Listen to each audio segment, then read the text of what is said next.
The gun went off before he could stop his hand from shaking. The man across the dusty street fell hard, blood darkening the sand. And the silence that followed was worse than the shot itself. Eli Cross stood frozen, revolver still raised, his breath tearing through his chest. This was supposed to be over. He had sworn he'd never draw again. But now the town was watching. Fear spreading like fire ran behind him. A woman he didn't know whispered his name as if she already understood his sins. The town of Dry Creek had a way of holding its breath. Dust clung to every surface, and the wind carried whispers that didn't always belong. Eli Cross moved through the empty street like a shadow, shoulders hunched, boots scuffing the ground with quiet purpose. His revolvers hung at his sides, heavy with history he no longer wished to remember. Yet the town's gaze seemed to weigh them anew. He paused outside the general store. The door creaked as he pushed it open, and inside, the air smelled of sawdust and unwashed wool. Mrs. Kellen, the store's owner, offered a tight-lipped nod, her eyes darting to the bulge at his hip.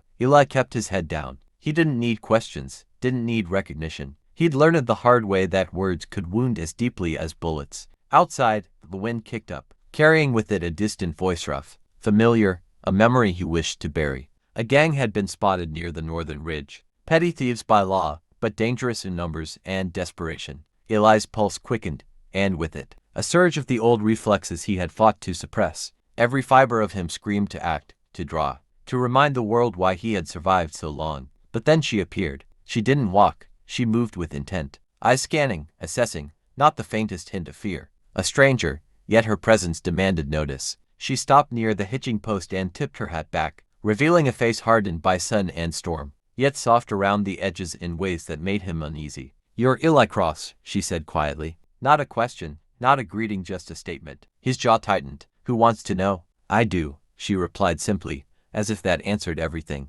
Something in her calm struck a chord, an old ache buried beneath years of guilt and solitude. Eli wanted to look away, to disappear, but the weight of her gaze pinned him like a hunter's trap. There was understanding there, and perhaps the faintest promise of mercy. A shout erupted from the far side of the street. Rough men, faces shadowed by wide hats, were testing the edges of the town, daring anyone to challenge them. Eli's hand twitched toward his revolver, and the stranger's eyes met his, steady and unflinching. This was the moment he had feared, to act or to retreat, to kill again or to finally stand aside. And for the first time in years, the choice felt impossible. Eli's hand lingered over the revolver, knuckles white, heart hammering. The gang hadn't noticed him yet. They were too busy jeering at the townsfolk, but every second they lingered brought him closer to a decision he wasn't sure he could live with. The stranger stepped closer, calm but deliberate. "You don't have to fight," she said, her voice low but firm, carrying a weight that surprised him. "But you need to choose." Eli swallowed hard. Every instinct screamed to shoot first, to silence the threat before it could reach anyone. Yet the memory of blood on his hands, of eyes staring at him in accusation, held him back. He hadn't wanted this life anymore. And yet, the town, innocent or not, was vulnerable. The gang made their move. One of the men pushed past a barrel and grabbed a horse tethered outside the saloon, intent on riding through town like a storm. Eli stepped forward, boots crunching on the gravel, voice sharp and raw. "Back off." The man froze, spinning toward him. His laugh was bitter, edged with challenge. "And who's gonna make me?" Eli didn't answer. He only let his hand fall naturally to his side, near enough to draw, but not yet. The stranger watched, unwavering. Her presence anchored him, oddly steadying the storm inside. A shot rang out, not from Eli, but from the edge of town. Another figure, unknown, hidden, fired, striking the ground just feet from the gang. Dust and gravel flew. Panic erupted. The gang scattered, cursing and spitting threats as they retreated toward the hills. Eli exhaled. A tension he hadn't realized he'd been holding leaking from his chest. Yet relief didn't come. His gaze met the stranger's, and for the first time, he saw an unspoken question in her eyes. "Who are you, really? And why do you still carry this weight?" He began, but no words came. There was no excuse, no story that could justify the years of bloodshed, the lives lost by his hand. The town was safe for now, but Eli knew this calm was fragile, temporary, and the stranger, her presence, was a mirror, reflecting a part of himself he had buried too deep. She tipped her hat slightly, a small, knowing smile touching her lips. "You have a choice now, Eli. Keep running, or face it, whatever it is." The wind swept through the street, carrying dust and whispers. Eli's eyes drifted to the fallen barrel, the disturbed sand, the empty street now still again. He felt the old fear rising, not of bullets, but of confronting himself, of what he might discover if he stopped hiding. And in that suspended moment, with the stranger waiting, the gang gone but not defeated, Eli realized the path ahead wasn't about survival anymore. It was about reckoning with the past, with the choices he'd made, and with a chance at something he hadn't felt in years: hope. The question lingered, sharper than any bullet. Could he trust another soul with the pieces of himself he had left broken? Night fell over Dry Creek like a velvet curtain, but it brought no peace. Lanterns flickered in the wind, casting long shadows across the empty street. Eli Cross sat on the wooden steps of the saloon, hat pulled low, hands folded over his revolvers. He couldn't shake the memory of the gang, the way their eyes glimmered with threat, or the way the stranger had stood silently beside him, unflinching.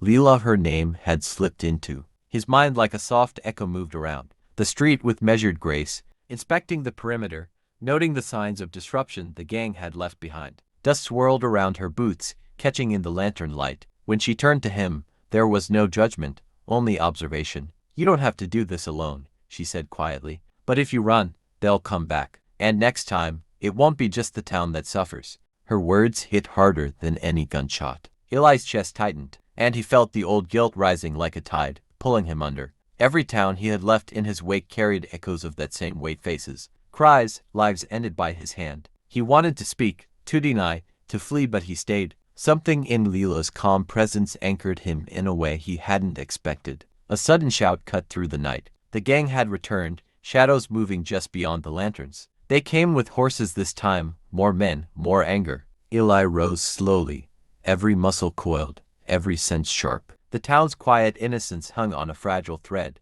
Leela moved to his side, hand hovering near the rifle strapped across her back. "You have to choose," she said again, voice steady. "Do you fight, or do you let them tear everything apart?" Eli's mind raced. Fighting meant embracing the part of himself he had vowed to bury. Retreat meant abandoning the town, abandoning the possibility of hope. His fingers brushed the grip of his revolver, feeling its familiar weight. The gang drew closer, jeers filling the air, their intentions clear. One man spat toward the street, mocking. "Thought we'd find a ghost out here, huh? Guess he's real enough." Eli exhaled slowly. He had a choice, and the consequences would not be easily undone. Every step he took now would define whether he remained the hunted, or became the protector he had never thought he could be. The gang surged forward, boots thudding against the wooden planks and gravel. Eli's hand rested on his revolver, but he didn't draw. Not yet. He watched them, calculating not just for survival, but for precision. He could feel every heartbeat, every flicker of tension in the night air. Leela crouched slightly beside him, rifle ready, eyes scanning the shadows beyond the lantern light. "They're testing you," she murmured. "They want to see if the old Eli is still alive." He flinched at the truth in her words. The old Eli, the one who had survived countless gunfights, left towns in ruin, and carried his sins like chains, was still very much alive. But he didn't want that life anymore. And yet, staring down the gang, he knew he had no choice but to face it. The first man stepped forward, hat low, knife glinting in the lantern light. "Step aside, Cross," he sneered, "or we carve our names into this town." Eli's fingers tightened around the revolver. Memories flooded him, the roar of gunfire, screams that haunted him in dreams, the heavy thud of bodies hitting dirt. But this time, he didn't aim for revenge. He aimed for protection. A shot rang out from Leela's rifle, cutting the night sharply.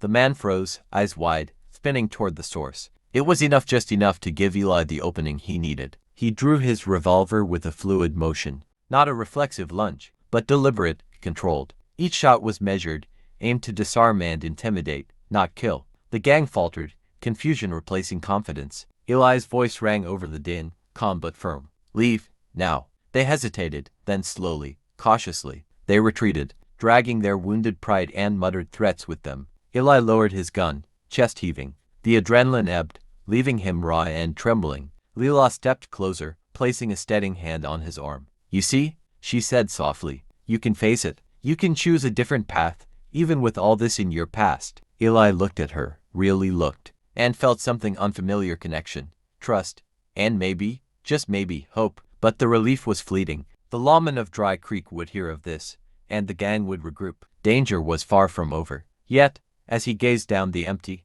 lantern-lit street, Eli realized that for the first time in years, he wasn't running from his life. He was stepping into it, and for the first time, the future felt like something he could shape. A wind swept through the street, carrying dust and whispers of old sins. Eli tightened his jaw, feeling the weight of what he had done and what he still had to do. The path forward was uncertain, dangerous, and unforgiving, but for the first time, he knew he would not walk it alone. Dawn crept over Dry Creek, painting the sky in bruised shades of red and orange. The town was silent, but Eli could feel the weight of the coming storm. Tracks in the sand betrayed the gang's return, horses moving in careful formation, boots crunching over gravel. They weren't here to scare. They were here to finish what they had started. Eli adjusted his hat and flexed his fingers over his revolver. Beside him, Leela checked her rifle, eyes sharp, jaw set. The bond between them had grown fragile, but unspoken trust forged in the quiet of night and fire of confrontation. "You ready?"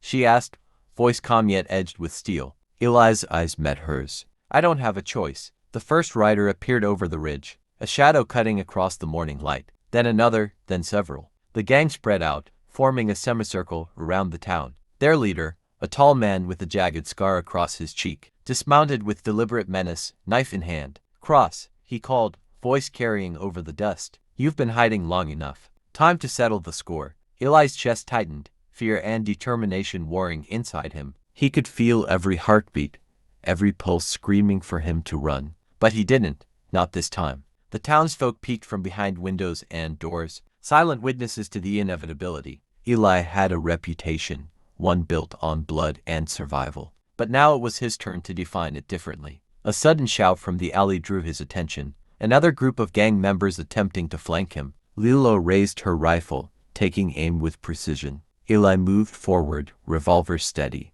The world seemed to contract into a single point. His choice, his actions, the stakes impossibly high. Bullets whistled through the morning air, dust and wood splintering under fire. Eli's movements were deliberate, controlled. Unlike the reckless reflexes of his past, he wasn't fighting to kill. He was fighting to protect, to ensure the town, Leela, and perhaps even himself, could survive this reckoning. The gang faltered under the coordinated defense. Eli felt the surge of something long dormant: clarity, focus, the awareness that he could act without being consumed by rage. But one figure, the scarred leader, pushed forward with relentless aggression, cutting through the chaos with deadly intent. Eli raised his revolver, heart hammering, and in that moment, the culmination of every choice, every regret, and every lesson crystallized. He was no longer running, and the moment of truth had arrived. The scarred leader charged, boots pounding against the wooden planks of the town's main street. Eli met him halfway, revolver raised, hands steady despite the storm of adrenaline coursing through his veins.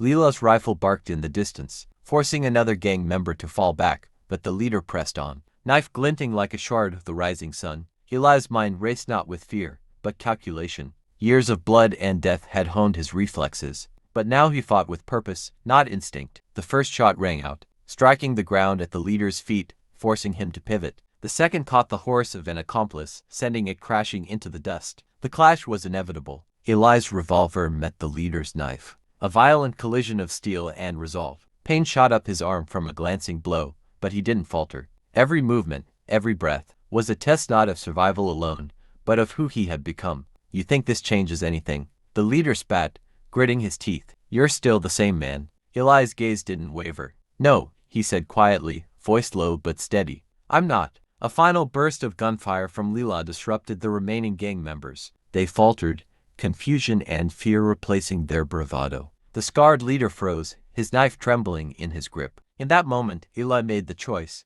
to end the threat. Yes, but to end it without letting himself become the monster of his past. The leader stumbled, tripped over a broken plank, and fell hard. Eli stood over him, revolver steady. But the decision to pull the trigger never came. The man looked up at him, eyes wide with disbelief, and in that silence, Eli understood something profound. Victory wasn't measured in bloodshed anymore. The town exhaled as the dust settled. Windows opened, children peeked out, and the townsfolk whispered, some in fear, some in awe. Leela approached, rifle lowered, a small, approving smile touching her lips. "You did it," she said softly. "You faced it and didn't lose yourself." Eli lowered his revolver, chest heaving, gaze drifting across the quiet street. The weight of his past was still there, but for the first time, it didn't define him entirely. He had chosen a new path, one of protection, of connection, of hope. The morning sun burned off the final traces of dust, revealing a town battered but alive. Eli looked at Leela,